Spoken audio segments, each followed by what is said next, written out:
I thought they were. Here we go. So can you make that camera just be on the left? And is it gonna record both the camera and what I'm presenting? Okay. Any somebody get an preview window of the board. I don't. Okay. Okay. So would you like to have it with my box?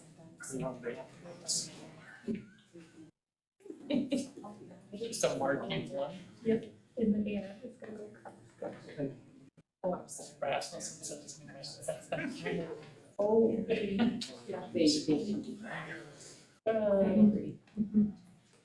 It doesn't matter what we said, just. No issues. Okay, I'll just. I was just telling her, I swear.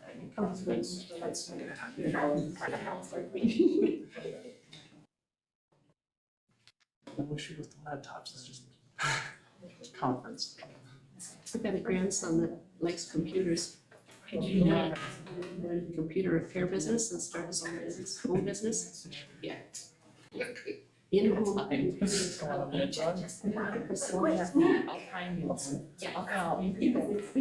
So what's recording? I gotta take my votes, so it'll have your, so that the screen and that's. Oh, yeah. I might take the one. Just fine. This button is for us. All right.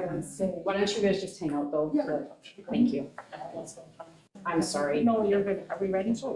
Yeah. All right, we will call this meeting to order. All members are present, including our student representative, Maggie. We will start with communication items. Wonderful. Thank you for patience. Appreciate that. Let's find out what's happening at our elementary and hear from Cassie to start us off. So we'll pull up your board report. Good evening. We've had a busy March and April, and it's hard to believe tomorrow is April 15th, the halfway mark of the month. Just a few things to highlight. We did have our March food drive assembly, bringing in all the students, and we had some fun celebrating the success of our food drive. And just a special thank you to Allison, Gerald, and Sean for joining us that day and representing Paynesville Community Service Center and accepting our donation of food and financial donation as well. Our second graders put on a fantastic music program called Music is in All of Us, and that was Mrs. Strand's last music performance as our music teacher as she's retiring, and we all just were smiling ear to ear, toes were tapping, you could see people in the audience swaying. It was just a great message and a great show for her to end on. And then certainly we had the School of Excellence celebration. Weather was a little iffy that day, if you recall. We weren't sure what direction we were headed, but very thankful that we were able to have that. And I think everybody that was able to attend and be a part of that. So that was great. You probably saw some pictures in the newspaper, and we are putting together a video to recap and have that for the future as well. So that was very fun.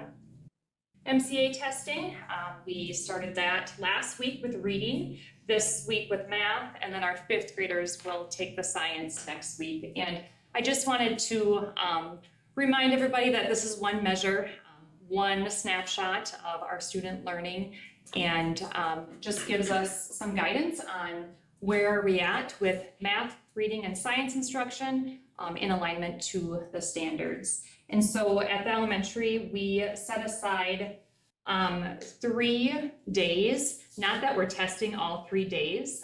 This is an untimed assessment, so students can take the time that they need and the time that they want. I know I've had a couple parents ask, are you testing all 3 days? And it's not necessarily, we just want to allocate enough time if that's needed. Certainly, we are gearing up for 26-27 planning, looking at the master schedule. We had a staff meeting today to talk about class lists and pulling those items together, looking at personnel items and much more. So we are in full planning mode, which is exciting as we all look to wrap up this school year and look into next school year as well. I do want to formally invite the board and our community to the retirement open house gathering on Monday, May 18th. We are going to have a district-wide celebration to honor our Paynesville area school retirees. We have 9 of them to celebrate and recognize. So you can see our open house will be at the PAC at 3:30 to 5:30. So please join us if you are able. And then you can see a whole bunch of upcoming dates, and I had to scale back on a few. So just calling out, you'll see some appreciation dates called out. We have our spring Fast Bridge benchmarking, which you are familiar with, fall, winter, spring, checking the growth of students. And then I want to call out our last day of school, which is Wednesday, May 27th. That is an early dismissal. So that is new for families this year, with our dismissal being at 12:55 at the elementary and pretty similar here at the secondary. Just wanted to call that out. Anything from you? Any questions? If you don't mind, Janelle, from the Paynesville Community Center, we thank you so much. You don't know how far that food and the donation is going to go this year. So please pass it on to the staff of helping that along. The kids over there, so. Yeah, a lot of excitement that day. Yes. Yeah, we're happy to give back to the community that gives to us. Yeah, thank you. All right. Thank you. Thank you so much.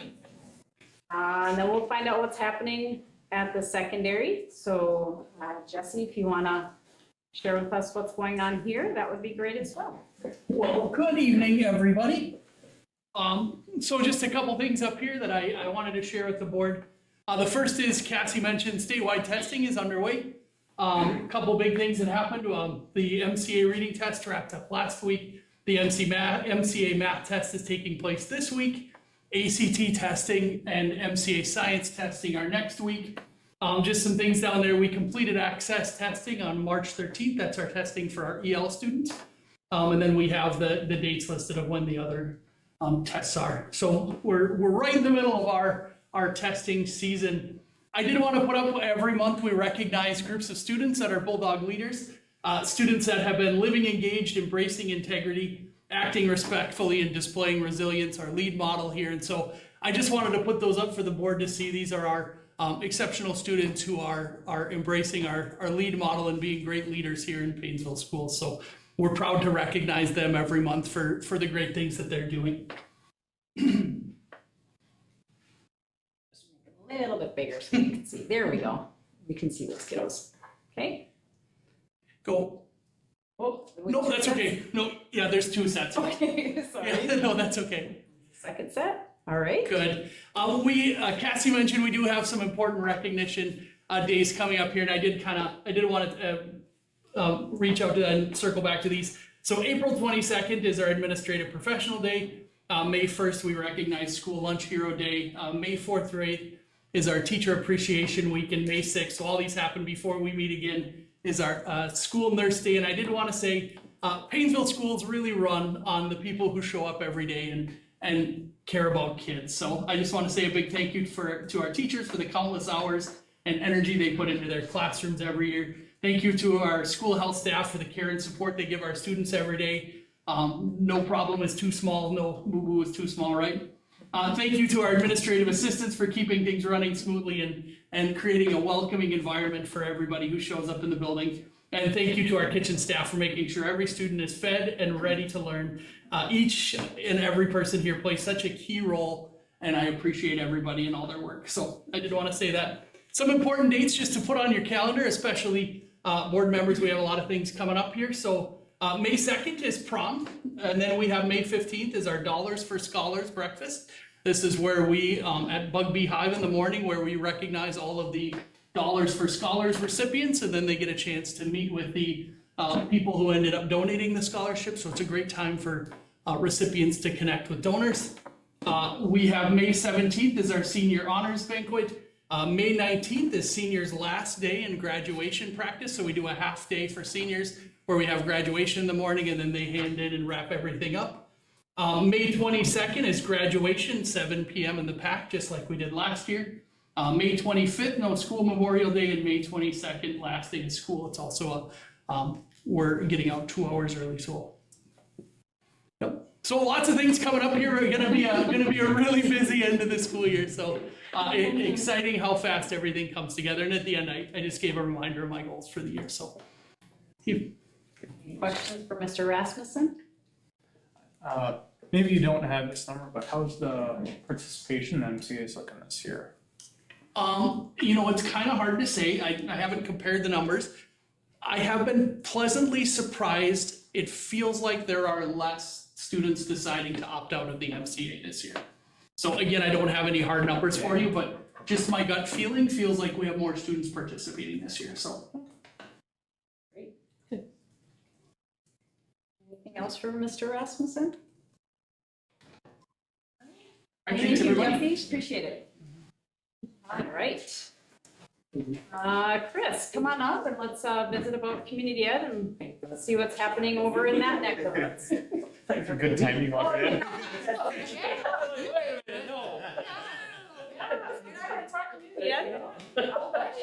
It's great to know we electrify that seat.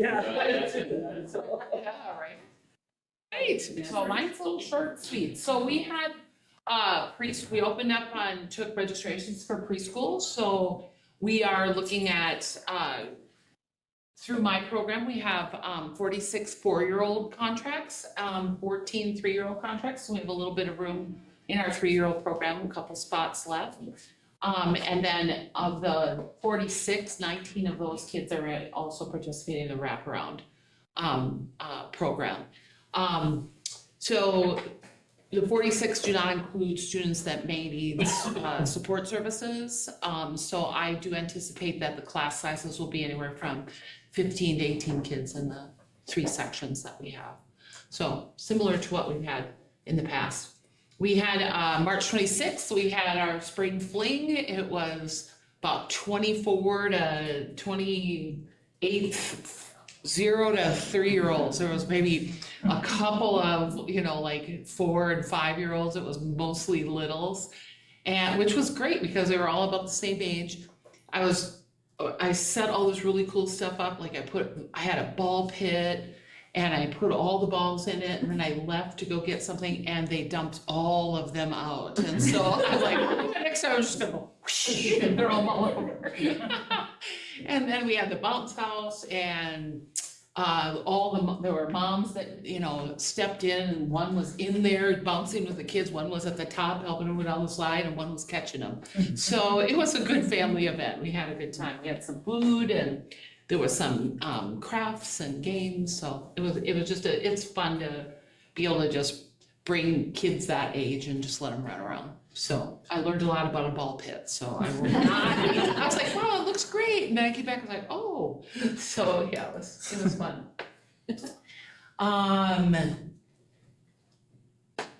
You guys, on May 13th, we are going to have our dedication to the playground, and there's letters, I've got your official letter to invite you to that. So that is, added in all those busy week dates that you just saw with my 2 colleagues. This will be on May 13th from 5 to 7 p.m. 6:30, we're doing a short dedication ceremony. So we'll be dedicating that playground, and you guys are invited to come. So I hope to see you there. It's also in the same time as our big truck night, so if you want to see a few trucks and climb on them, you can do that too. So our ECFE classes, we have our 0 to 2-year-old, we have 8 families, and in our 2 to 4-year-olds, we have 9 families. So there are a couple new families, but they've been ones that have been coming since fall. So it's been a good group. We also are getting ready for summer pause. We have 85 contracts. We're down a little bit. I mean, there's still some time for people to sign up, but we are down a little bit compared to last year. We have secured our summer staff. We're excited about that. We're helping families navigate the lunch, no lunch and breakfast, and just, talking about how that's gonna look for them to bring food for lunch and how we're gonna navigate that. So those are some things we're we're working on with our summer program. And then that summer registration, I just connected a sheet. You can look at that at your leisure. It's just what we have going on, and you'll be able to see the number of kids that are registered for classes. So our rec sport classes are filling up. We're starting to make multiple teams for many of the programs. So that's been filling in as it should, as it does for over the summer. And then I just put 2 events down. This is just what's happening at the PAC. I already talked about the prom, and then there is a Just for Kicks competition on May 16th. So, yeah. That's it. Any questions for me?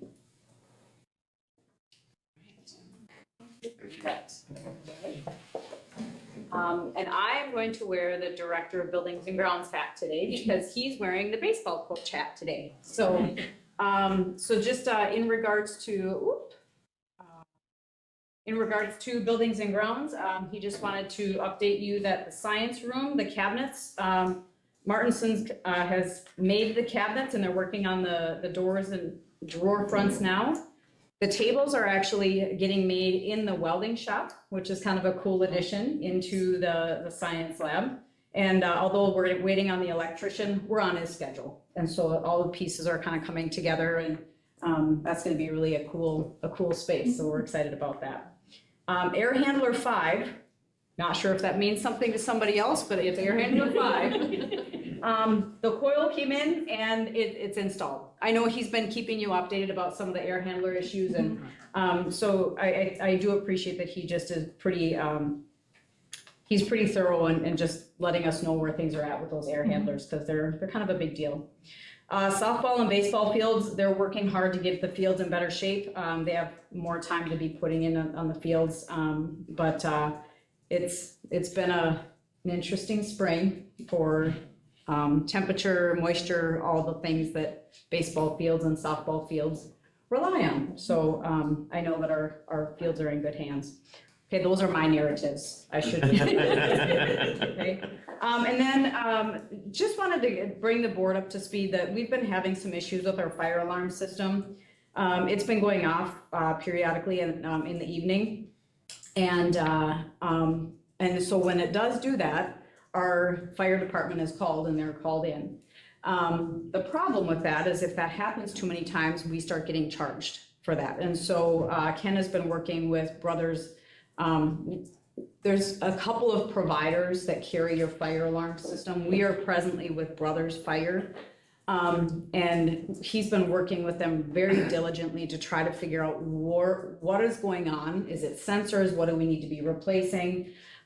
So he wanted you to just be aware that that's been happening. The fire alarm system is something that we continue to be paying attention to and watching. Oh, there he is right there. I just said that we were in really good hands and you were climbing up and pulling wires. No. But the fire alarm system is something that we have to kind of continue to pay attention to. And for a multitude of reasons, not just the false alarms, but we want to make sure that that system is always on ready. And so Ken has done a nice job really digging into that with Brothers, and then also evaluating, what are the best solutions to make sure that we can make some good recommendations. I do know, and Ken, I might just look over my shoulder and say, preemptively, we are aware that in the course of the next few years, we are going to have to do some changes to the fire alarm systems because of the reporting. Yeah, it's gotta be audio now. Yeah.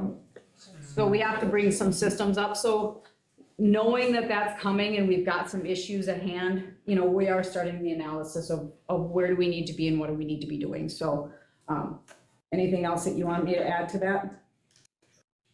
Pain in the butt. I concur, although I've only gotten a call once, so that's okay. I mean, otherwise Ken gets here in the middle of the night. I don't have to, but I appreciate you, Ken. Okay. Any other questions for Ken about either the science rooms, Air Handler 5, softball and baseball fields, or the fire alarm system? Okay, so those are the administrative reports for today. Thank you. You're welcome. All right, we'll move on to the school resource officer program update. Okay, I will invite the sheriff to come on up and you can have a seat in the hot spot.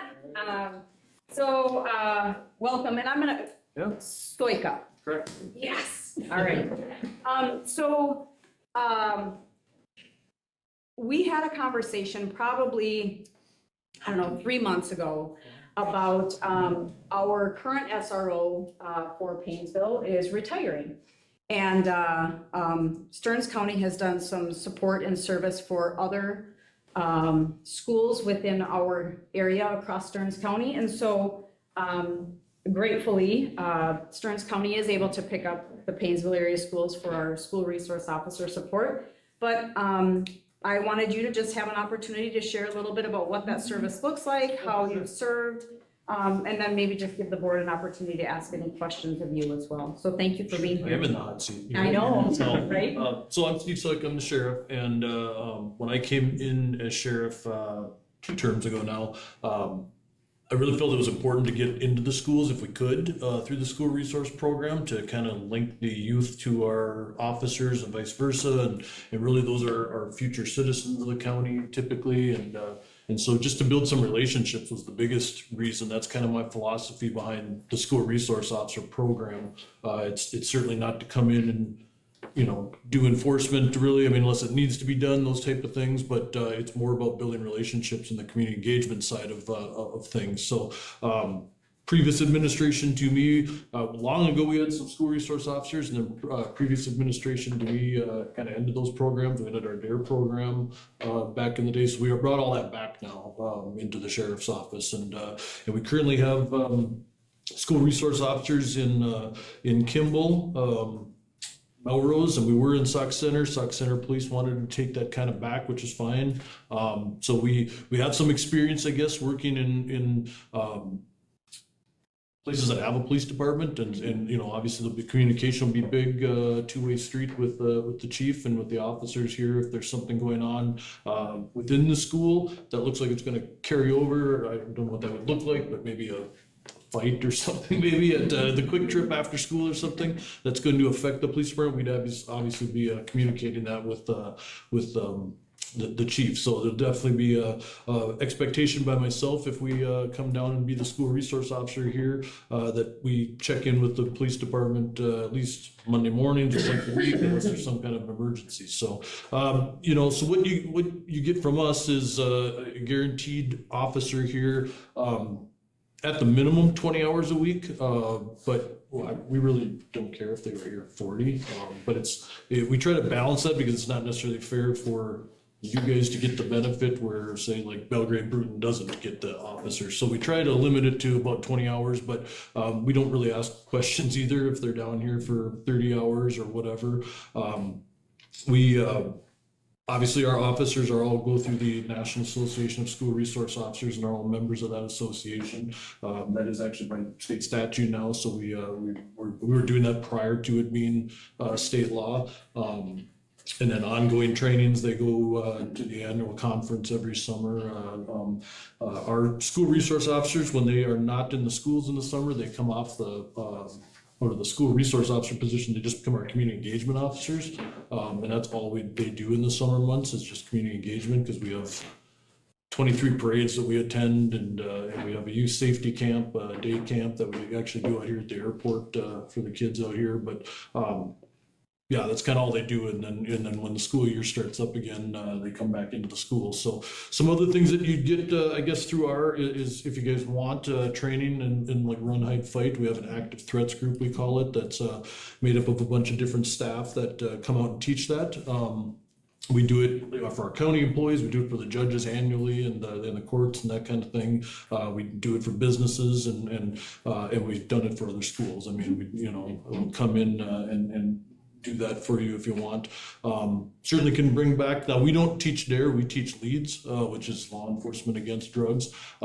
It's basically DARE, but the reason we went with that, or I went with that program is our school resource officers are all instructors in it, but they can literally teach from kindergarten all the way through 12th grade, where DARE is a lot of times focused on the 4th, 5th, 6th graders, and then a little bit sometimes you get a refresher at like freshman high school. So that LEADS curriculum has everything from, like I said, kindergarten, all the way up through 12th grade, and it's basically just like DARE, but it's just titled something different, and I went that way because that way they could literally teach a kindergarten class in the morning and then come teach 12th graders in the afternoon or something, instead of just being kind of focused on the other part of it. So yeah, I guess that's kind of it, unless you guys have some questions. I'm trying to think if there's anything I kind of forgot. Somebody handled the hot seat well. How many neighboring schools in the county are you in? Are you in all of them in Stearns County or? Nope, Holdingford we were just in, and they actually just, and we ended it with, I mean, it's a good relationship. The superintendent's leaving there and they needed to save some money, so they cut their program. Kimball cut a different staff member to keep us, and then Melrose and Sauk Center started out as a grant, a COPS grant, community engagement grant, and then we just took that over in the last year or whatever as far as the county goes. So we're not in all the school districts. I certainly encourage our officers on day shift, if they want to stop at Belgrade or Bruton or Sauk Center. Our guy still goes back to Sauk Center. The resource officer stops in there just to say hi to the staff and you know, and actually got an earful the last time he was up there because they haven't seen the Sauk Center comp for a while. So, but there's some other residual things that I guess have come out of that. You know, the relationship building is obviously huge. One example is there was a girl that reported a sexual assault. Literally told our officer that she would have never ever reported it, probably gone her whole life without reporting it, except for the relationship that they had built in the school. So that's a good thing. But we're also there for staff. Like, we've answered questions when a teacher needed a restraining order, you know, they don't know how to go about doing that, you know, so there's some fringe benefits that come with that, obviously. My expectations of our officers is kind of what I'm wearing most of the time, but at least once every 2 weeks, I want them in uniform, a little bit so that they remember they're the police and the kids remember that they're the police, but also to just kind of get, you know, so you're not scared of them in their uniforms either. And absolutely, if we're in the school district here, we could stop by the elementary school, we can eat lunch with them, you know, whatever. That's what we do in Kimball. We kind of hit all the schools, not just in the high school, if you would. And then there's a requirement that they have to attend some after-hour activities, football games and that type of thing. And I see it as not only are you kind of there as security, but it gives parents the access to the officer also. The hope is that the kids have a positive experience with our officer, they go home and they're talking about it, and then the parents can come to a football game or volleyball game or what have you.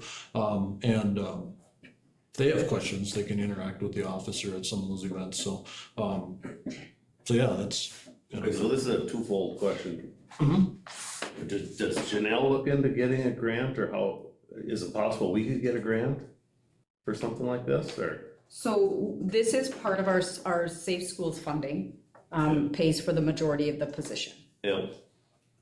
So that is what you're talking about, grant then, or is there other grants out there? Well, we put in for a community-oriented policing grant through the Department of Justice, and we're granted it, and that was good for 2 years.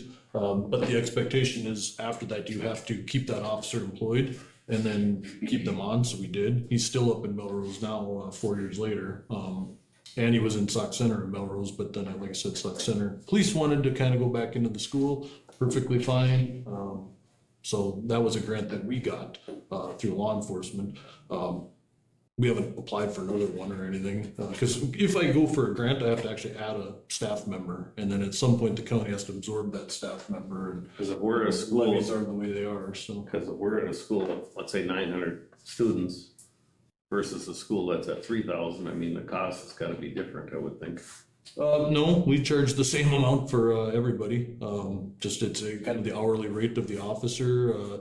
We all have take-home cars, so you kind of get the car parked out here for free, you know. So they drive a squad car and it's sitting out here, and you know, that's not added in at all to the part of the grant or to the contract. I'm sorry.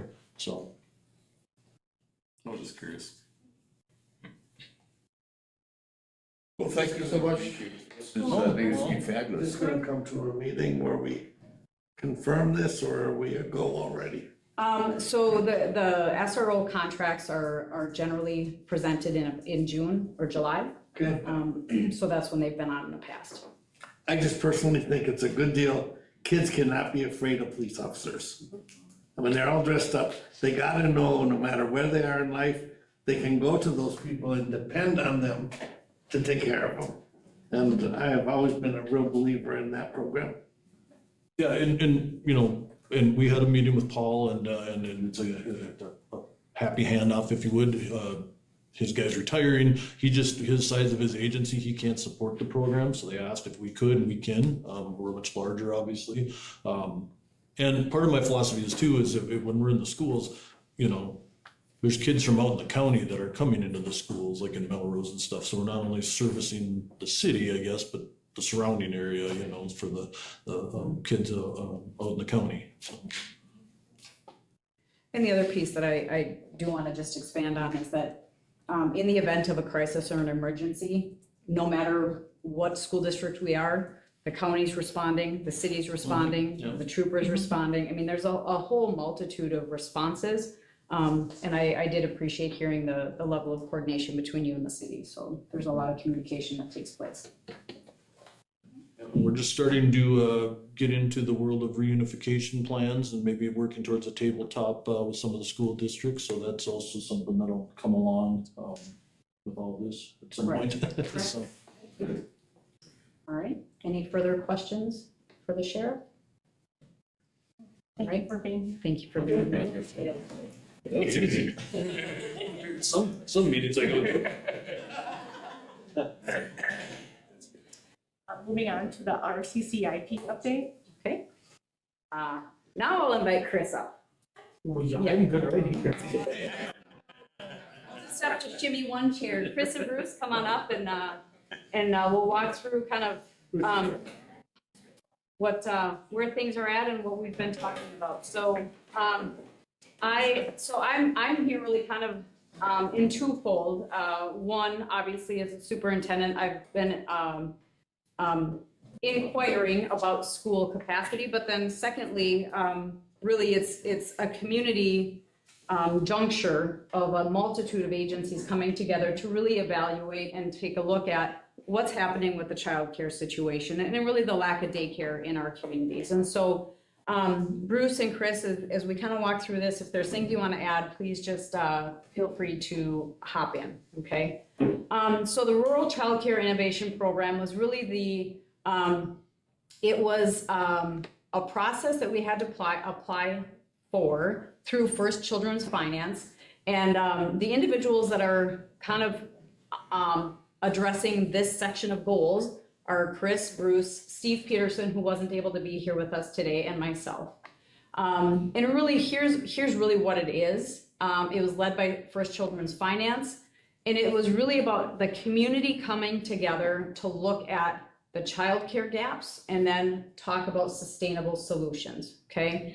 And Paynesville area was selected. We had to apply. We had to demonstrate that we had multiple entities coming together. Centricare has been part of this conversation. The city has been part of the conversation. The industrial park has been part of the conversation. You know, the school district. So there's really, they wanted to see, is this just one person, one entity taking the charge, or is this a conversation that's happening community-wide? Really, the goal of this is to increase high-quality, affordable childcare to support families, workforce, and economic growth. And the strong school district involvement was one of the factors that was considered as well. So this next slide is a slide that we've shown a couple of different times. I'm going to make it just a little bit bigger. And this data is 1 year old. Okay. When they walked through this process with us, really one of the things that they shared is this data is as good as the day it was made, essentially, because as you're going to see coming up, we lose childcare programs over the course of a year.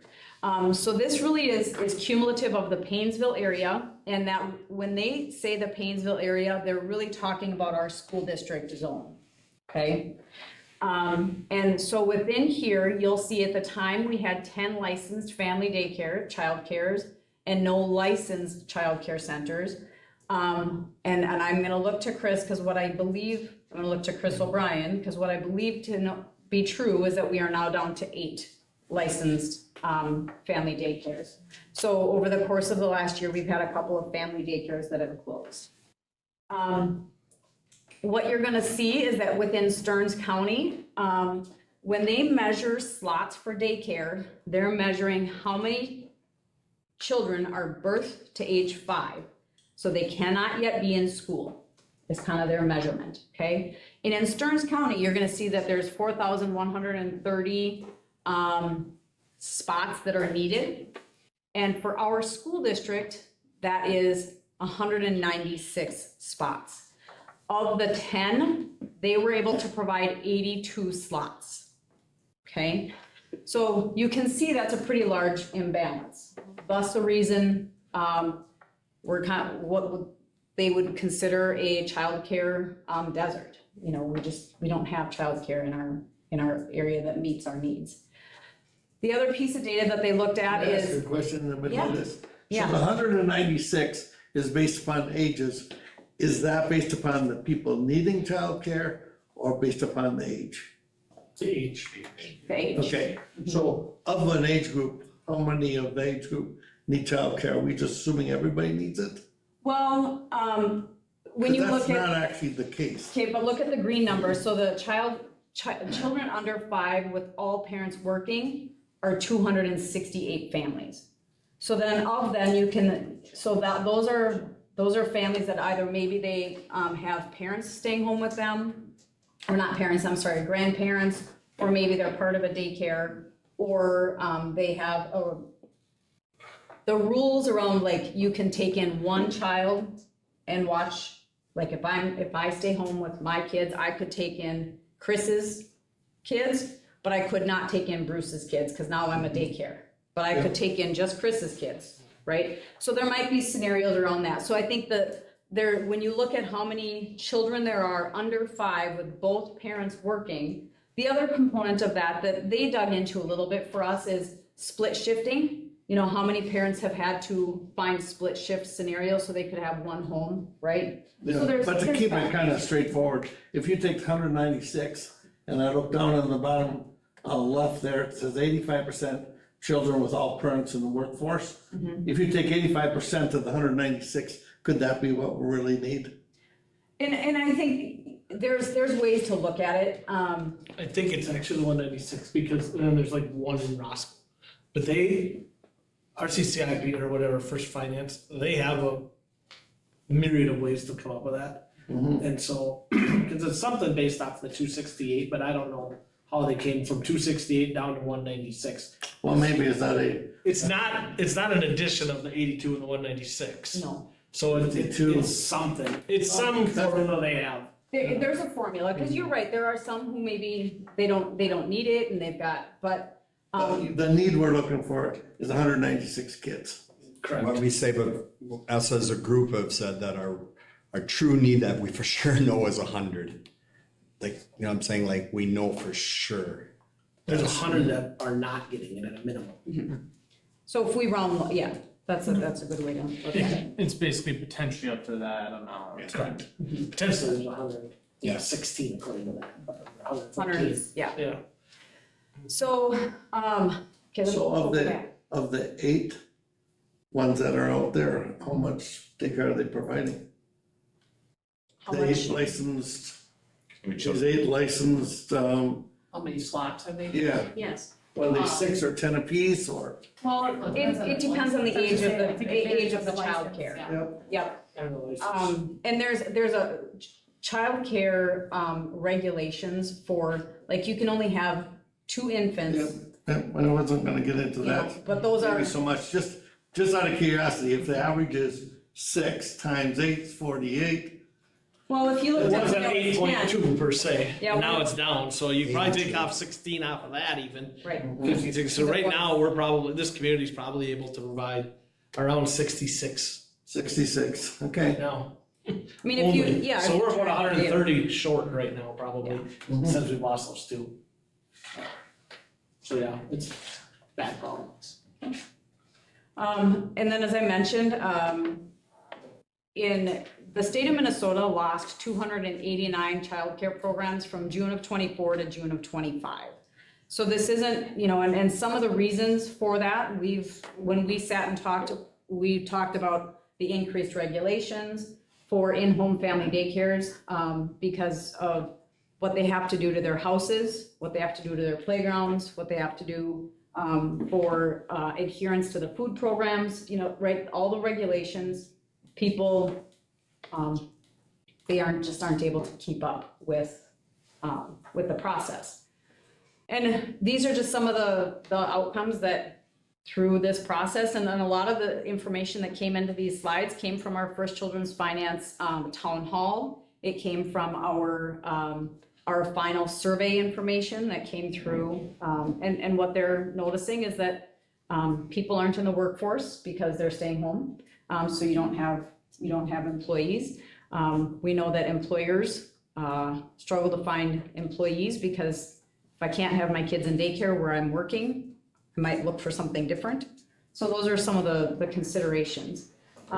We also know that kids that come through a structured programs demonstrate a higher level of school readiness. So that's something that from an educational perspective, obviously we have some skin in that game as well.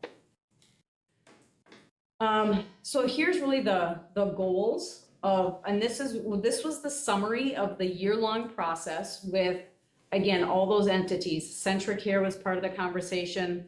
The city, we had representatives from EDAP there. We had representatives from the Community Foundation, from the school district. We had individuals who are directly impacted by the childcare shortage, and so we had a whole representative of people. And so we're gonna spend the most time talking about goal 1 and goal 2, and then I did wanna just share with you goal 3 and goal 4 as well, so you could see what those are.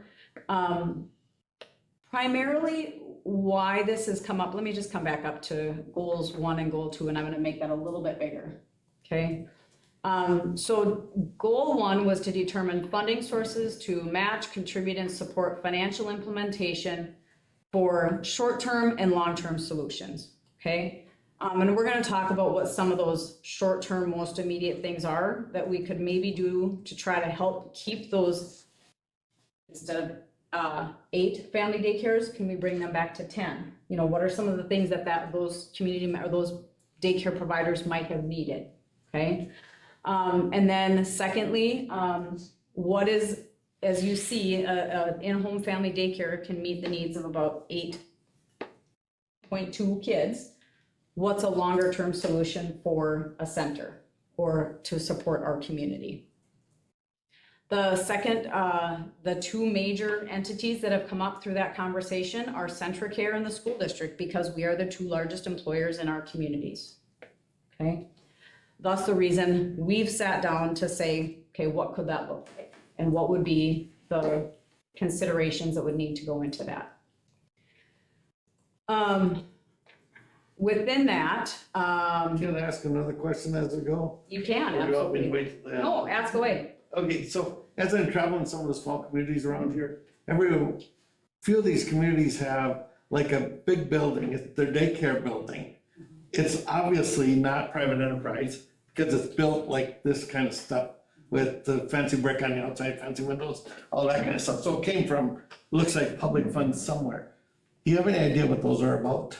We'll get it. I mean, where are we gonna get public funding and stuff? No. No, ask What that. Bruce is asking. Yeah, what are they? Are they? Be the daycare centers that.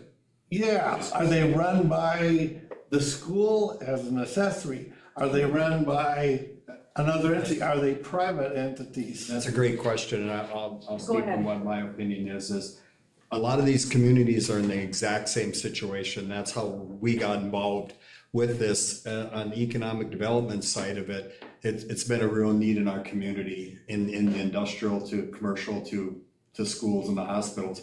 So we were looking at solutions, and henceforth we work closely with the gentleman that started this building over here, and then they now is the Tractor Supply.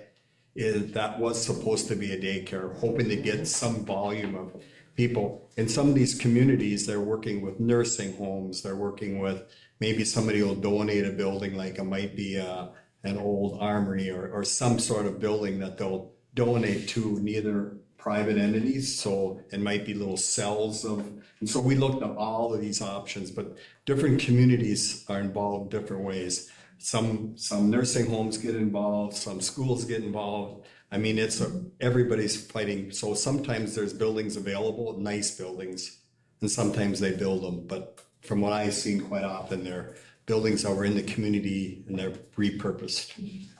And the other answer to that is some of them are run by schools, some of them are run by centers, some of them are, bigger. What I've heard happening more in the metro area is a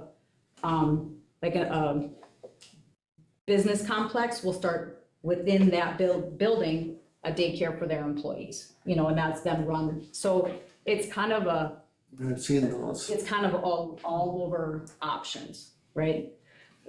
And like this slide is really, it's kind of just a recontinuation of what we're talking about, is that we know that, we've got our kids that are living in our community, they're our workforce. We know that we want families to choose our community because that helps our community grow.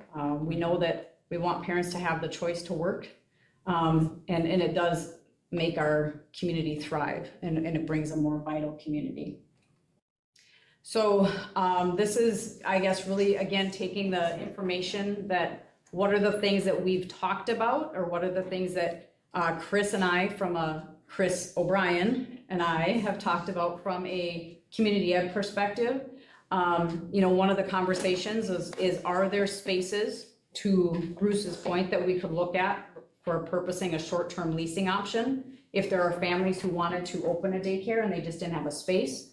Are there members in our community who would be willing to say, I have a space, I would be willing to lease this out to a family who wants to open a daycare, but maybe they don't want the wear and the tear on their house?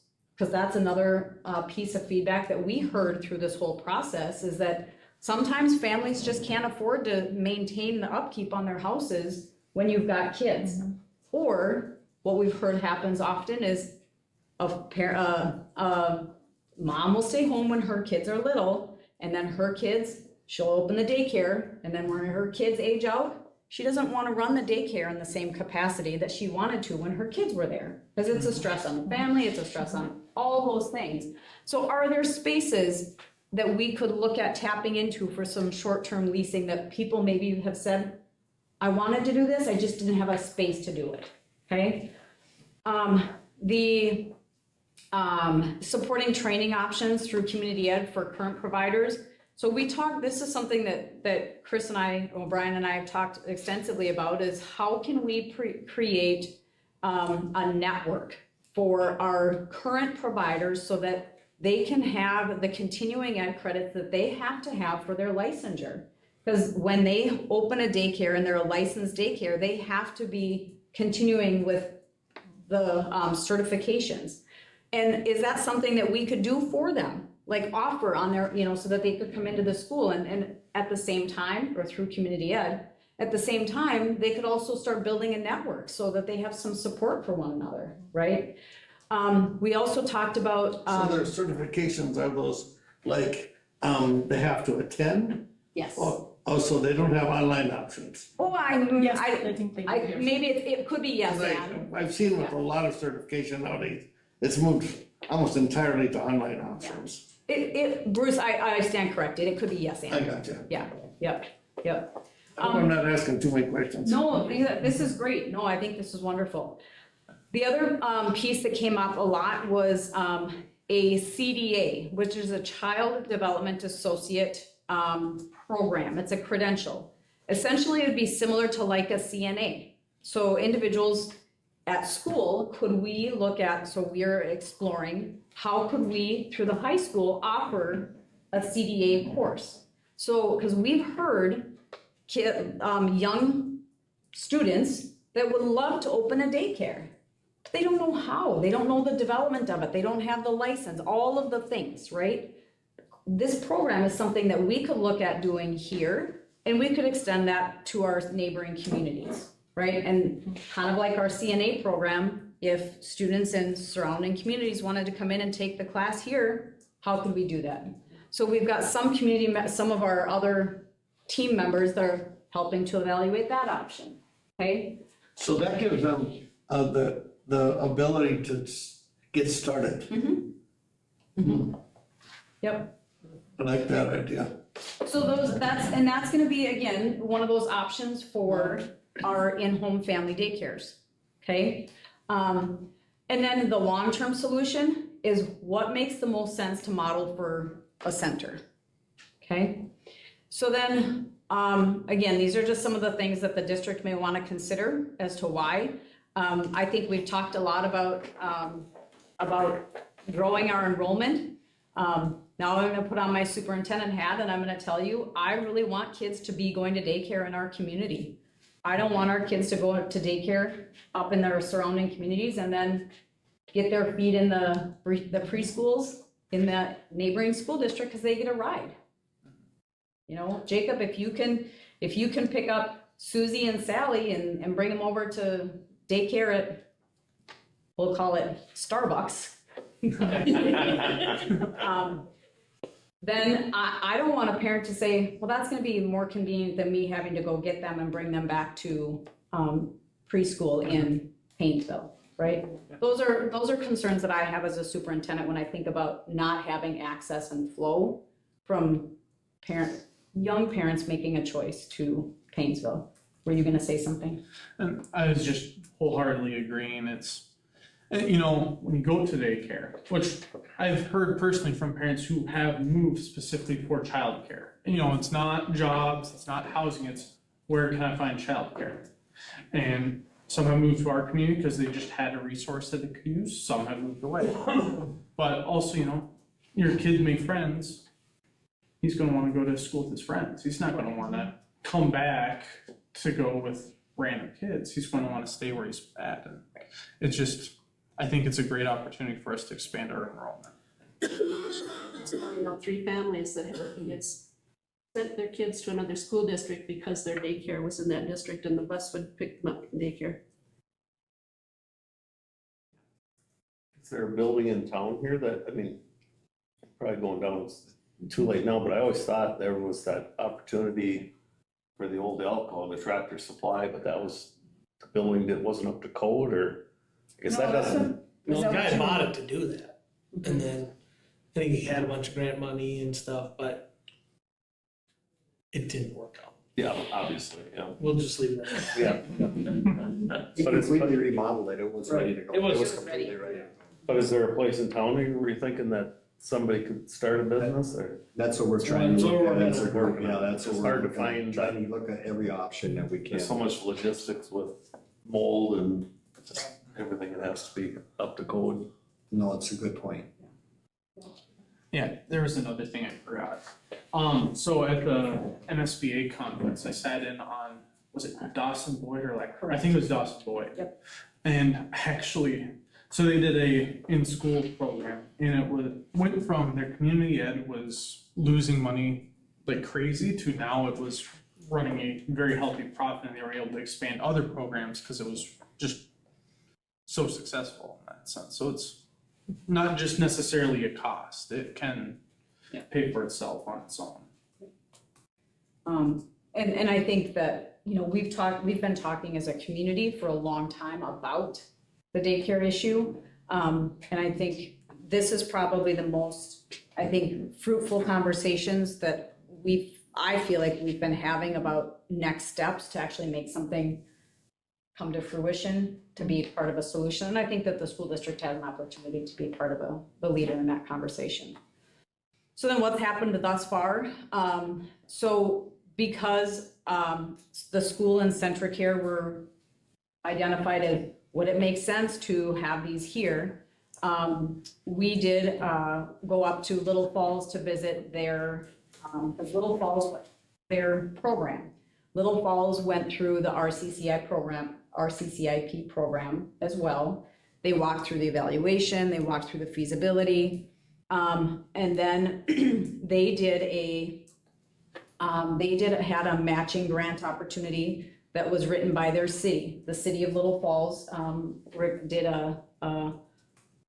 applied for a $1.5 million matching grant from HUD, and the district put up that other $1.5 million. I said, Greg, that's amazing, but I don't think our school district is in the position to put up $1.5 million. So let's talk about this. And we kind of have been brainstorming ideas, but before we did that, we wanted to see what does this look like and how does this work? Because in our mind, it was kind of like thinking of what are these buildings and how does this work in a center as part of a school? And so we did go and visit, Chris was there, and Mary McAdams was there as well. And so we went to their program to see and ask them some questions of what would you do similar and what would you do different, okay? They did work with, their city worked with their local legislators to work through that HUD process. So I've been exploring what could that look like, and I've reached out to our local legislators to say, okay, what does that look like? State funding inquiry, so that's the second piece. The Minnesota Department of Children, Youth and Families has a grant process. Yep, you So can. $1.5 million, that's what they were talking about up there? Or was it 1.5, half of them match? $3 million. That was, so it was a $3 million. So how many kids were they gonna take care of? 104. Okay. Yep, they were 104. Yep. Now, they've had some, so we asked some really, it was a really good question. I mean, were just full of questions when we were up there, and they were really very, very receptive to, no question was a stupid question, right? And we were asking them like, well, are you making money right now? Because, right, that's a very fair question. And they set their model up, and the city committed that they didn't have to run at full capacity their first year so that they could work out all their kinks, and the city helped offset the cost of the daycare so that they, at that moment in time, hadn't run the numbers, but he said, I'm sure right now we're not making money because we were relying on the city to get through those first few months of having one infant room versus 2 infant rooms. They had a wait list for the spots. I mean, they were not, they aren't empty spots because they don't have students or kids that need them. They were empty spots because they were running at half capacity to make sure that they had all of their kinks worked out, okay? So, so that was interesting. Bruce, is there anything else you want to add about our conversation with Greg? No, we just thought that, just all we were trying to do is gather information, and Little Falls match is so close on size, and it's right on the button on what we thought we for sure could fill would be 100 spots. So we thought the numbers match up, and the $3 million, they're per square footage of what's actually needed per child, they're over. So they're a little bigger facility than what they'd really be required to do. But with inflation, we don't know what that number is now, and we don't know what numbers are available. But it was very well run. It just flows right with it. I mean, flows right with their school, and they tie the little ones in. So when they have kids that are first graders or kindergartners and it's time for end of school, they'll bring them down to that area so their mom and dad can pick them up with the other kids. And so it seems like it's been working really well. So they were really thoughtful in having some smooth transition areas. The other piece that that I was going to mention when you were talking about that was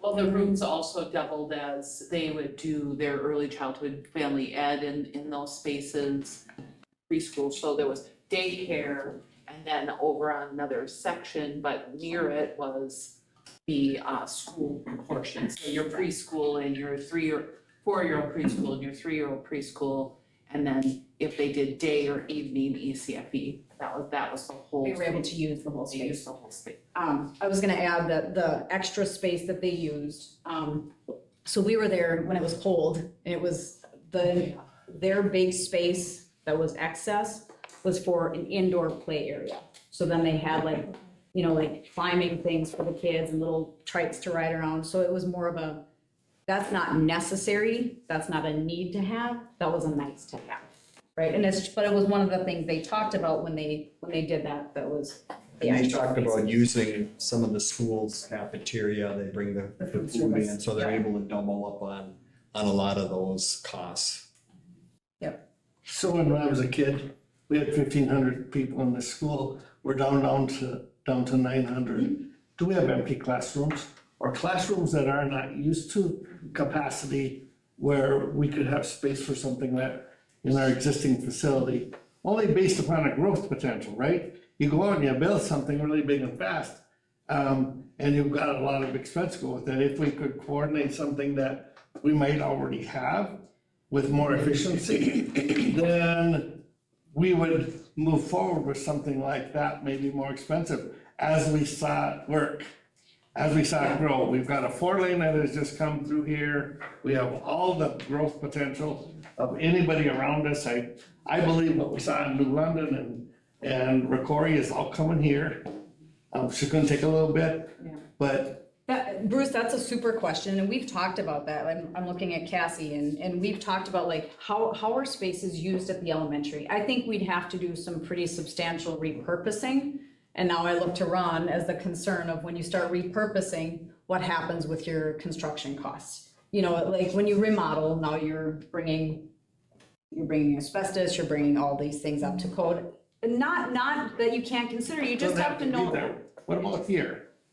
And What those, about that's in the this question. school? Yep. At one time, Yeah. and I'm on a school board, I don't get tours of this thing, but at one time, we had whole rooms that might have had for coffee breaks. Right. Some of that kind of stuff. It only takes a few rooms, all of a sudden you have square footage that could be used, which may be a relocation of a classroom, Right. which wouldn't be the end of the world, and maybe the far corner of the school that's already adjacent to the outside, already with an outside door, with an area that could be fenced for outside activities, and you've got the lunches. Your question is perfect to look at number 3, which is consulted with the Little Falls project team to understand appropriate construction costs for a center, and to your point, Bruce, what could be done in our existing spaces? Because so the firm that worked with Little Falls has done, they've done daycare projects across districts, not just in Little Falls. So I did call them and I said, hey, what does this look like? Like how would we know and where would we start analyzing? You can use this space for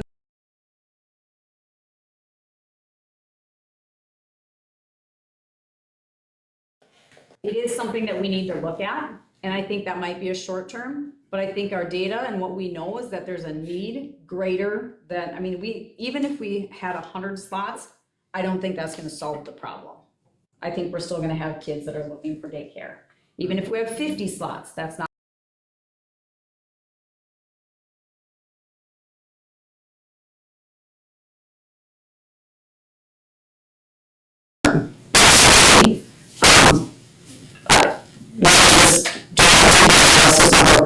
Spaces.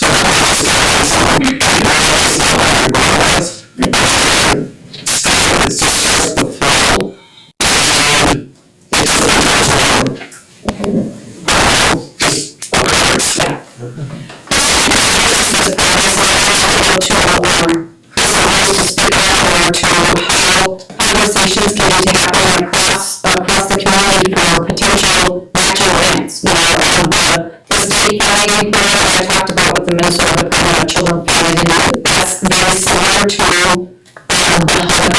the matching grants. So if we could find people that would have $750,000, and we could write a grant for $750,000, there, you know, that's not matched, right? So I sent that out to you guys to maybe speak to like conversations that can take place or how we engage across the community. So that this isn't just it's not just the school district's conversation. Have we considered some of the old land trust building? Do you want to speak to that? Okay. It's a It's something to consider. But because I know that, that it would be cheaper to build a store somewhere to store the stuff in than it would be to build a home. There's a lot of, regulations and stuff that you have to follow for, especially 5 hours. The requirements parts, if we, spot out of school, we still, school, that stuff. The food services and everything, so it's stuff that, that school should, the same type of things,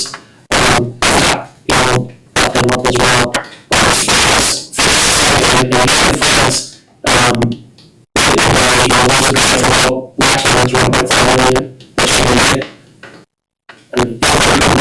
$1.5 million, $3 million, and we just have a chance.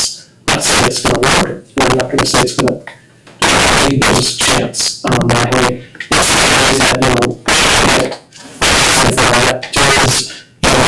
Local businesses, looking for donations over a period of time. I know,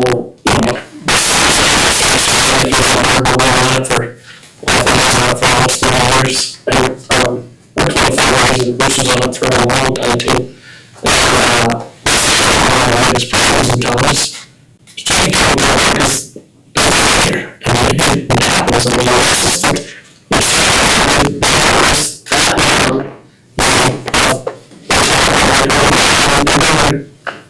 again, the sponsor didn't know, but so difficult. The next the businesses involved, giving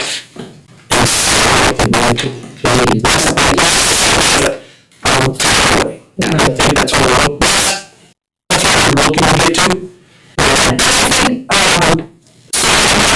The cost of one of the things that the children's finance will do for as a district, if we say how much would create for 75 bodies in terms of 5-year-olds. How much square footage do we need?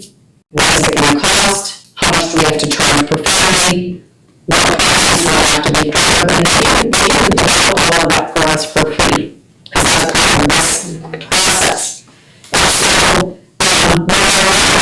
then we can start reaching out to entities to say, this is how much money we need. This is what we need for space. And if there's an existing space,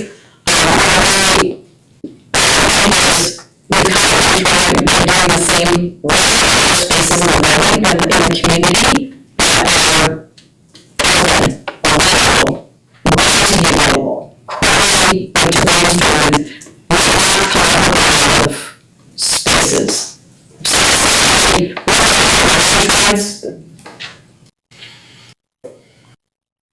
We can look at it. I think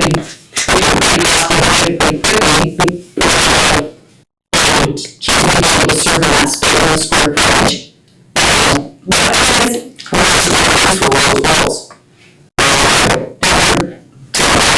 Yeah. They had about 1,000 feet extra, so it's about 9,000 to 9,500 would be ideal for about 100 and, again, I think their targeted number is 104.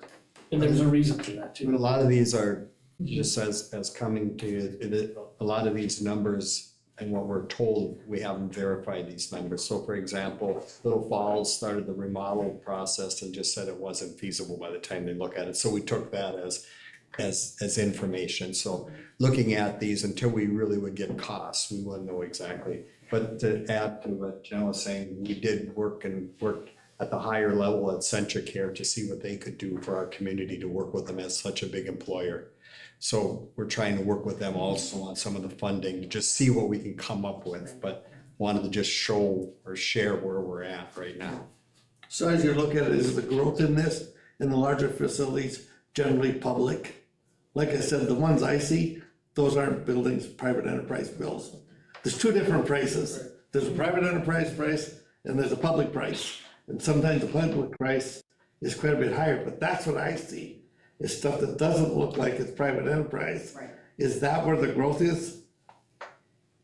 Or is there somebody out there in private enterprise? We had somebody who was gonna try here, didn't work out. Yeah. But, Well, is there private entities kind of doing it? Look at the nursing home. Nursing home for a long time was centered with the hospital. Now you've got private organizations. Yeah. They're coming in doing a fantastic job. One of the things that Little Falls was really, really big on, and part of the reason they're not making any money is they're being very sensitive to the daycares that are within their community at this time. So they're definitely pricing themselves down. So in the metro, or the bigger facilities are priced. So our goal was to try to stay in that range. The advantage we have here is we don't have a center. If we had a center, it would make it even harder because now you're competing directly with the center. We're competing, if you will, and working in conjunction with the home daycares, but that's a different entity, if that makes sense. The families that go there are probably looking for something different. So I thought Little Falls really made a big point of explaining that they were pricing things way under market. I should. and the other piece is there are franchises that, you know, you could franchise a New Horizon Under market. childcare. No, they were over. They're over, so people Yeah, I'm sorry. don't all come to them. So, but you can reach out to like a New Horizon, which is a daycare center. But then you have to you buy the franchise. So you have to have an investor that's ready to purchase a franchise, have the place to put it in.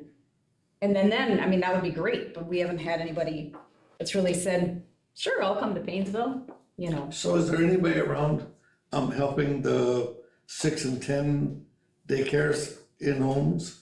Well, It's that's, hard, cause some of what is in some of this material is how do you get the information to those people to make it equitable for them to make it work? Or is the state, coming up with so many. There's nobody good that helps them.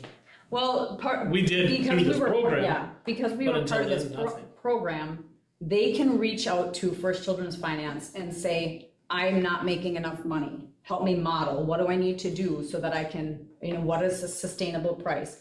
If somebody wants to open their own daycare center, they can work through our First Children's Finance people and they will help them get started. But we also, that's one of the things that we talked about just being able to do from a CDA, that credentialing, that class, having some continuing ed networking opportunities so that they can come together and they aren't living on an island trying to do this by themselves. Because our goals are trying to build resources for the current childcare, or if somebody wanted to start a new one, so it might be what she just talked about, it might even be like shared curriculum. My early childhood program has lots of resources that we're using a certain curriculum, but we have a lot of things in our closet and a lot of things that are sitting on a shelf, not necessarily getting used. Like, how can we provide some help to those childcare providers around their enrichment or their, how do we help them when, some of them felt like doing billing through, to get, there's the pathway scholarships, there's CCAP dollars, some of them didn't, that's too hard, so I don't really, I don't use all of those resources, so how do we help them with that? So all families have an opportunity to have daycare.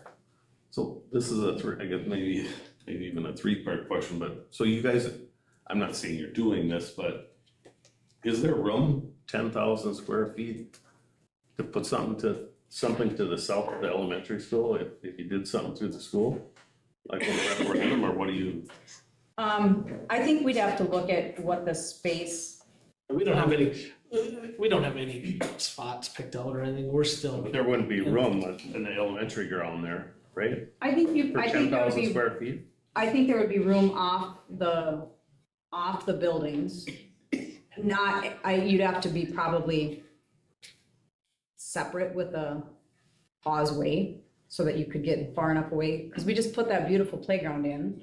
And you, And then there's a playground up here. I mean, you have all the space and, and then with but we this. have to evaluate that, Yeah. you know? I understand, and that's what we're doing Yeah. right now, but I guess I'm wondering how, if you put that towards a referendum, how positive would that go? I don't think we're talking about any referendum. I didn't really envision asking our voters for, I was really envisioning looking at grants We using. need a hotel too, this town, but a lot of things. Yeah. And so I guess, you know, when I think about if we could find, I do think we have to evaluate our campuses to see where could we put a space that would make sense. I do know that you have to have outside play space for daycares. And it has to be a certain, and maybe the baseball stadium could work. I don't, the baseball stadium playground could work if it was on this campus, I don't know. If it was on this campus, it'd be nice because we'd have some kids that we'd probably be able to tap into for some workers, you know, that could be part of classwork. So I think there's pros and cons.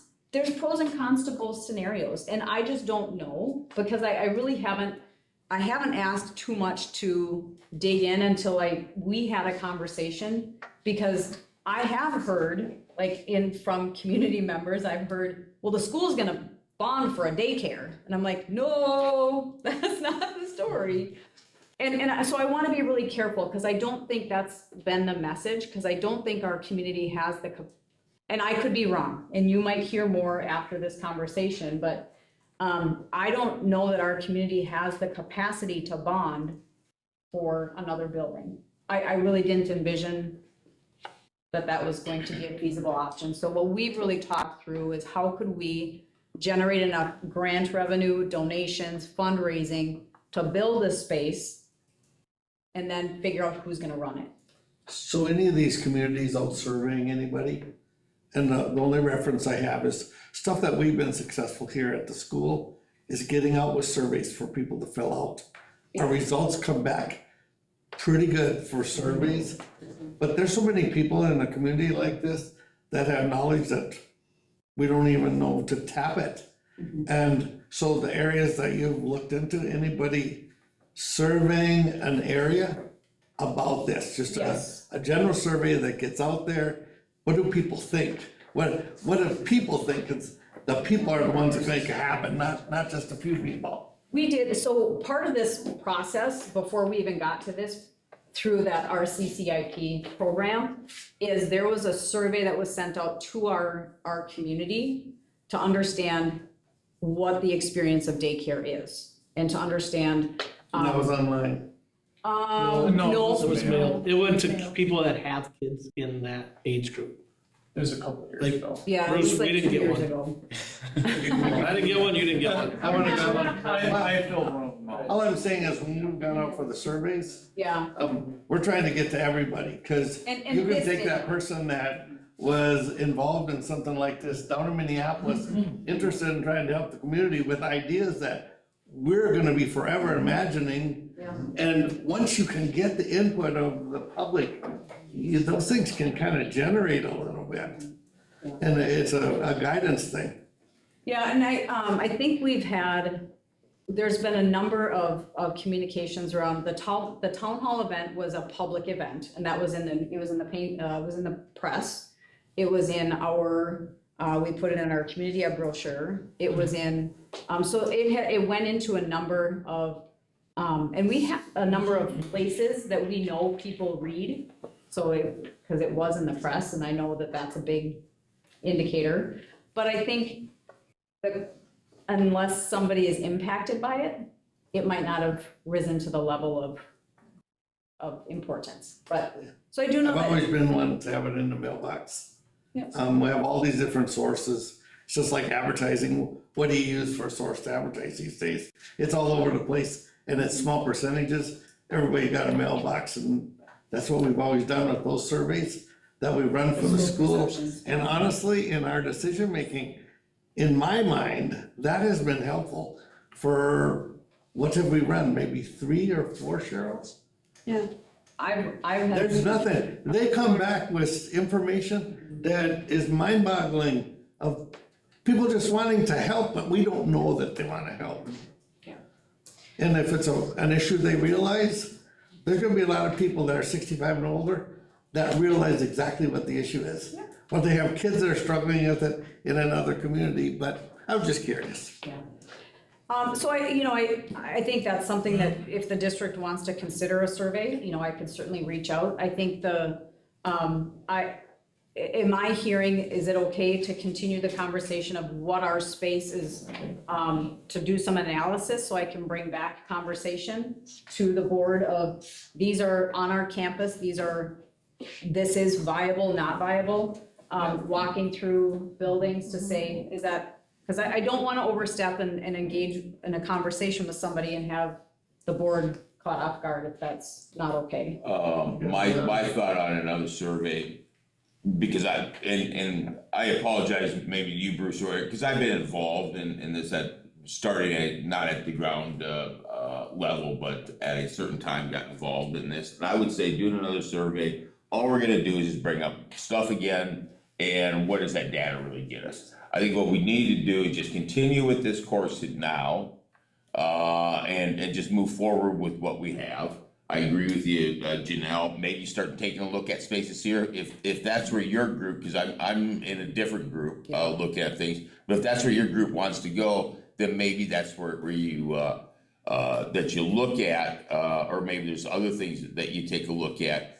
But I think opinion, and I'm only one person on the school board here, opinion is, there's a great group of people are dedicated to working this, they have an understanding because they started at ground zero with this program, and moving forward, you need to let them go and complete their course before the school board really starts taking a look at it to say, no, you did this wrong, or maybe you should have done this. Well, the one piece though that I want to be really, I appreciate that you're kind of pushing us on the way to sail the ship, but I also think that when we talk about committing space within the school district, I do think that that's a conversation that needs to come to the board. And stepping back, like I said, if that's where your group is gonna be at, that, hey, I think this is what we need to do, then we need to have that conversation. If that's not where your group looks at it and say, this is what we're gonna do, then just continue going where you're headed right now,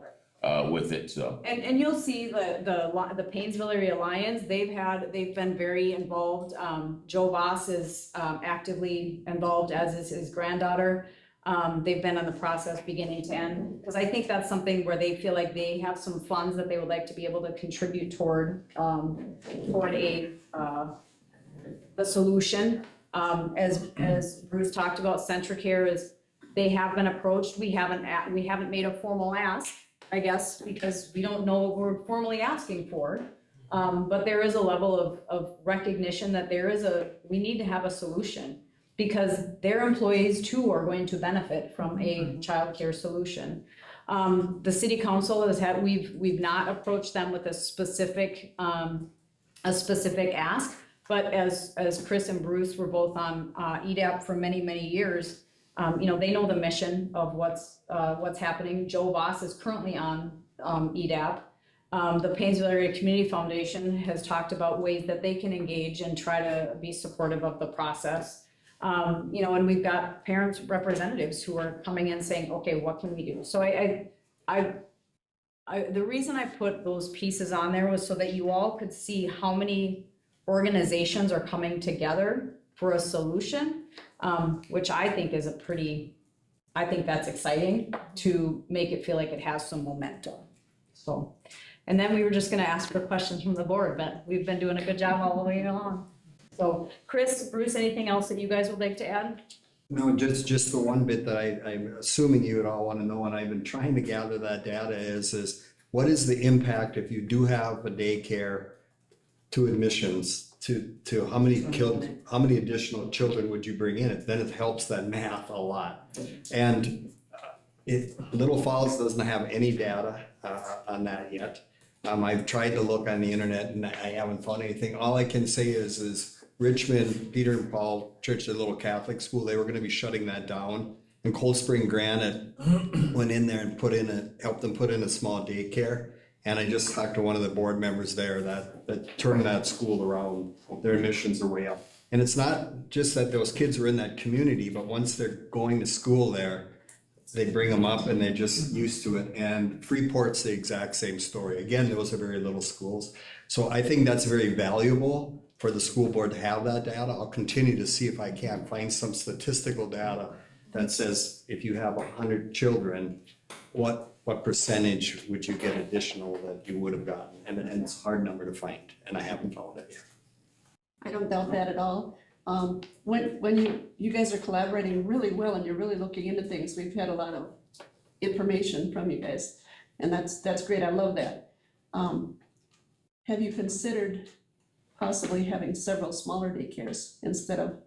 Yeah, I mean, absolutely. And I think that's where Chris's team really kind of comes into play of their supporting, whether it be through the certification, directing them to First Children's Finance to get their business model set up. First Children's Finance also has, they have very low interest or no interest loans for opening in-home family daycares. So that's part of that group. So we're goal 1 and 2, they're goal 3 and 4.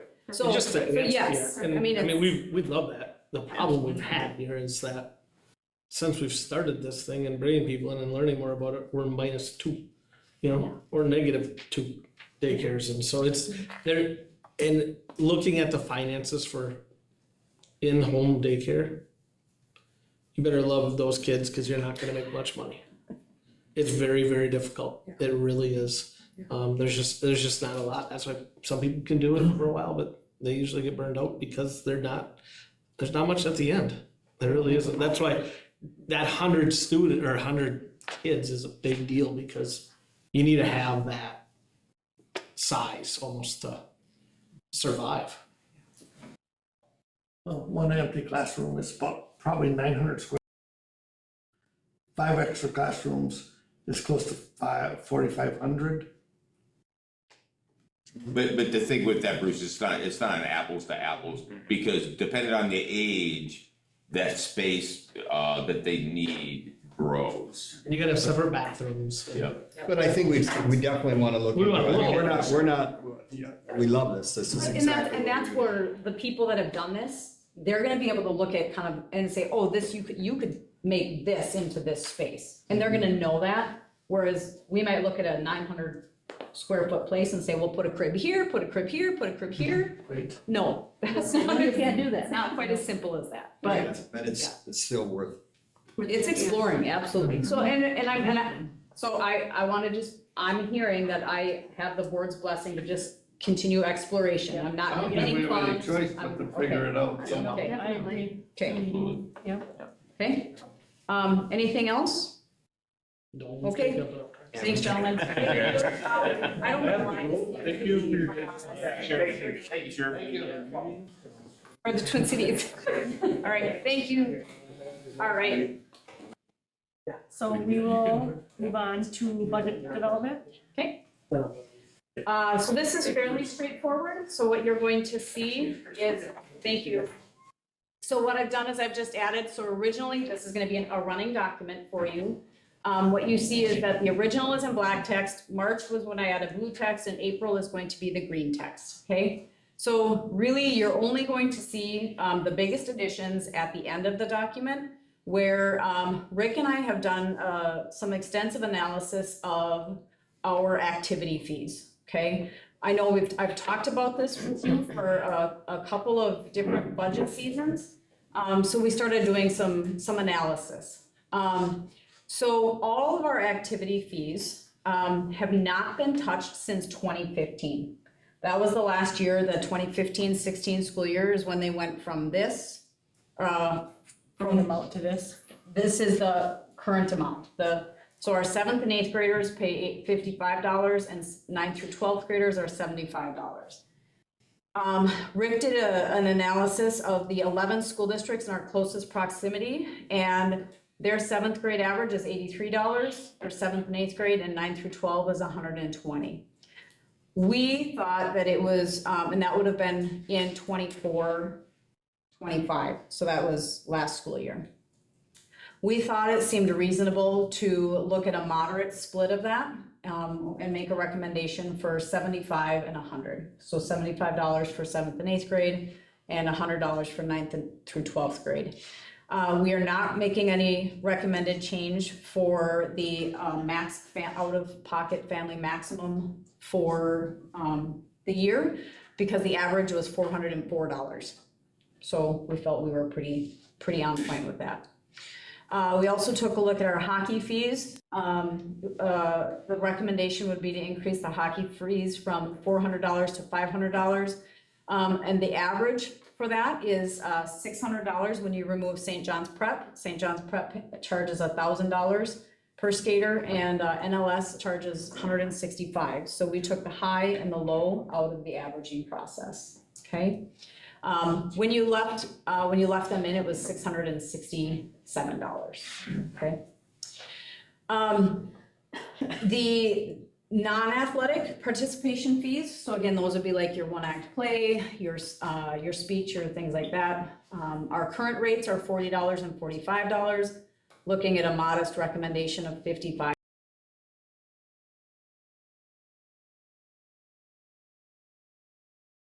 And cost are, we're seeing increased official fees. You know, when we have officials come in, that has been a increase because they're in demand and they are part of an organization, and the organization just farms out their umpires, officials, referees to school districts, and those rates have gone up pretty considerably, as have the costs of uniform and equipment. And so those are really our biggest drivers.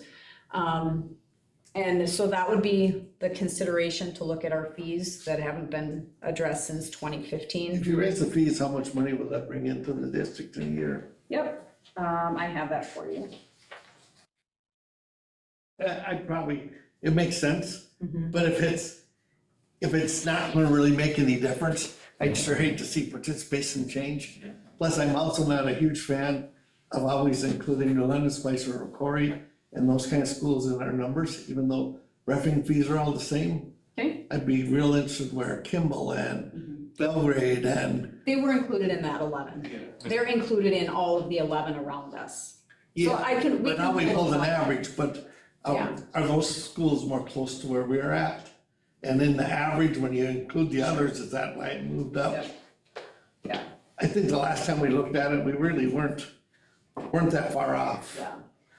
So if we were to increase, so this year we had 297 high school sport participants and 188 junior high sport participants.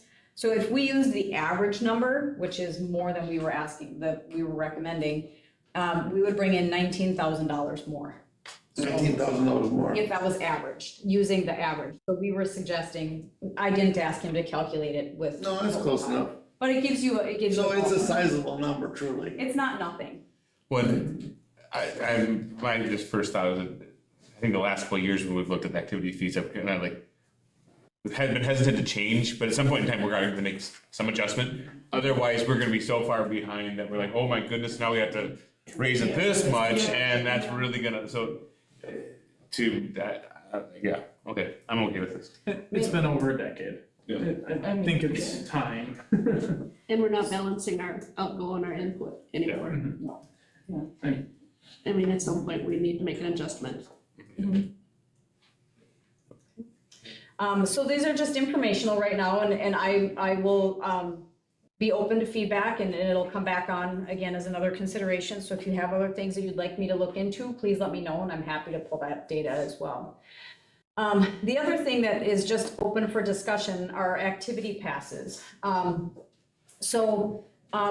Rick talked to you last month about the transition to Bound. So our schools was bought out, and they were not going to be supporting some of the functionality and of scheduling and the communication across the conference. And Bound is the program that is going to be supporting all of our scheduling, so when parents log on to our website, they'll see everything posted again through Bound versus our schools. They're not necessarily gonna notice except that it looks different, okay? It actually is, it is some cost savings to the district, and if we, with that transition, they do provide the opportunity of using ticketing via credit card or debit card use at concessions and at our gates. We've already had a card reader for the section, because when we host section events, we've had the capacity to run cards at admissions, and that's been through Bound, okay? So I just wanted to let you know, I'm not making a recommendation today for ticket pricing, but it's really an ongoing discussion. So the entire conference has transitioned to Bound, okay? And with this, there's a conversation of what happens with the fees to your ticket price, and are you charging same price, less, more for cash versus card? As a school district, I don't love how much cash flows through. You know, there's a plethora of reasons for that. But this does provide us an opportunity to have yes and. We can have a cash price and we can have a card price. Twice a year, the superintendents and activity directors meet together, and actually tomorrow is our joint meeting. And one of the conversations that I know is on the agenda to take place is having a conversation about uniform conference prices. So that if somebody comes to a game here, it's gonna be the same price as if you go up to Kimball, if you go over to BBE, right? So I don't have an answer to that yet, but I do want to let you know that we're looking at it. And it's something that we're really trying to weigh out the options. You know, and I think once we have some of those answers, I'll bring back a recommendation of what seems reasonable for a cash price, a cash admittance, and a card admittance. Okay. So any questions about that? Do they charge a fee then for the card? There is a card fee, yep, and some districts, so across the conference, what we're hearing is some districts are absorbing it, others are increasing their price by $1. So we're gathering that information as well. Yeah, my recommendation is that we charge two different prices. Because just the amount that the school district may have to absorb through that, and this is just thinking about what we do over at the Legion, and for years what we were absorbing before we started adding or realized we could add that in there, it was thousands. So I would strongly recommend, if that's the decision when you guys meet tomorrow, if that's kind of where it looks like they're going, I'd strongly recommend that. The other piece that I do think this gives us an opportunity to do with those card readers is to look at having the option of a Champs Cafe and Innovation Center using cards, so that parents are aware of what kids are spending in those entities. So it's just something that I think it gives us an opportunity to consider exploring. So those are the green for today. Those are the budget updates and our budget considerations. And then I would just stand for any questions that any of you might have.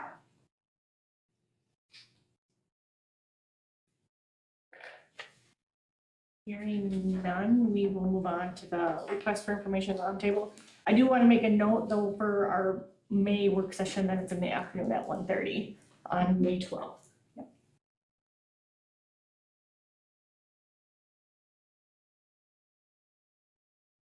I don't have any board or committee updates, but I would like to, if you don't mind, respond to the news that we heard last time that we met, so the end of March, dealing with the summer food program and that coming to an end, the school district being notified by that. For those that don't know, I'm the chair for the Paynesville Community Service Center. So a purpose, as far as in our bylaws, the purpose for the Community Service Center, when we look at the services that we provide for a community, is provide emergency and sustaining food, along with then there's other things that we provide. But taking that on, or hearing that within a couple of days of the school board meeting, I called an emergency meeting, and as a board for the service center, we started talking about, is this something that we as a service center should take on? If so, how do we do that? So it is something right now that the service center is continuing to look into taking on.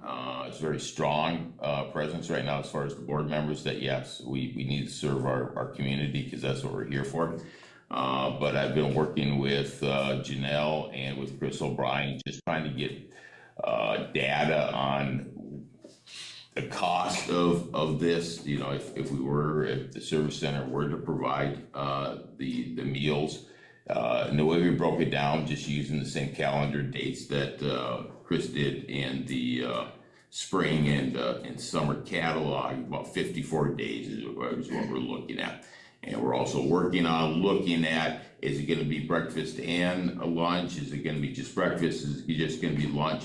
But, and then looking for certified kitchens, being certified staff, some certified staff. I've talked to Janelle to try to figure out that as far as funding or, pricing for that. Somebody's gonna have to run it. We need volunteers to help coordinate, and putting things together, but if we're gonna be serving food, and it's gonna be made or it's gonna already be packaged, but we need to have somebody that's certified to oversee that operation. And we don't have that at the service center. So like I said, I've been working with Janelle, getting some pricing on that, how all of that works. So, but just want to make, hopefully, as far as people that watch this, to have the understanding. I was at the city council meeting last night and provided the same information. But that there is, through the Paynesville Community Service Center, that this is something that falls within our wheelhouse. And we are looking into this. We do have a meeting again tomorrow to continue to move forward. But what I had asked at the city council meeting was for the organizations and nonprofits within the community to help out either through funding or volunteering or both. So, but it looks like it's something that we're pushing forward to move forward to provide those meals through the summer. We don't exactly know what that's going to look like yet. So, Do you have a ballpark figure on what it's going to cost roughly? yeah, so we're looking about just taking the information that we had that Janelle had provided me from last year, 35,000, and That program was about $35,000 to run for the summer. we don't know what this one is going to be because we don't know what we can buy off the economy or not. We did go through Second Harvest. They have provided their menu. It's a 2-week menu, which means you order it. This is the stuff you'll get, and then you work off of that. And that is being looked at by what can we pull off of this? What can we buy? So it would be the service center increasing the poundage of food that we're going to require. But we've been working through Second Harvest, so they understand what's going on. And then we pull in that food that's set aside for this program. The other stuff is the sustaining food portion that is out of the service center when folks come in that need their weekly thing. That would include staffing? Whatever. Yeah, the $35,000 is the inclusive cost of the program. Yeah. Okay. Yeah. So that's where we are at now. Again, just hopefully people listen to this or have an understanding that there's the service center is taking this on to take a look at it. We don't have all the answers yet, but. And I want to thank Janelle and Chris O'Brien for being very open and supporting this. One thing I did mention at the city council meeting last night is that this is not a school district problem. This is a community problem. The way that money had come in, that was received was not for the school district. To run a program. It was just that the school district was nice enough to be the stewards of that during that 5-year period. Anybody could take that money and work with it. The school district stepped up and they were the stewards of it for the 5 years, because I know that has popped up within the community, comments, you know, if school issue problem or school problem, why aren't they doing something about it? The school has nothing to do with it right now, except for provide us data, because it was never their program, along with nobody has anything. You know, we are, the service center is the place where there is funds, and that we know where we can get food to help this program. So the school district has been very open and very supportive of moving this thing forward. It's just that it has to go to another organization or another entity outside of the school to get it to operate. So, yeah, thank you, Janelle. Thank you, Chris. Thank you, Jared. Yeah, you're welcome. Anything else? Hearing none, we are adjourned.